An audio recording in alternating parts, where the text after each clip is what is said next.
السلام علیکم ویورز، غصہ کیا ہوتا ہے؟ غصہ ہوتا ہے دل کی وہ کیفیت جس میں انسان اپنے جذبات پر قابو کھو بیٹھے، بات عقل پر غالب آ جائے۔ آسان الفاظ میں غصہ وہ آگ ہے، اگر اس پہ وقت پہ قابو نہ پایا جائے نا تو وہ انسان کو سب سے پہلے نقصان پہنچاتی ہے، سب سے پہلے انسان کو جلا کر خاک کر دیتی ہے۔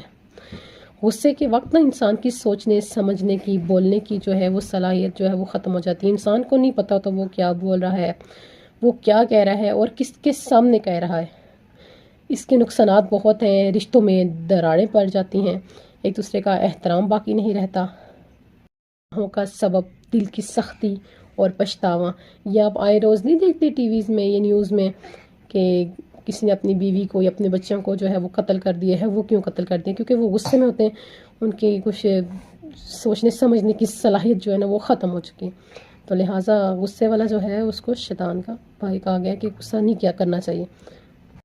پاک صلی اللہ علیہ وآلہ وسلم نے فرمایا، طاقتور وہ نہیں جو کشتی میں گرا دے، بلکہ طاقتور وہ ہے جو غصے کے وقت اپنے آپ پہ قابو پائے۔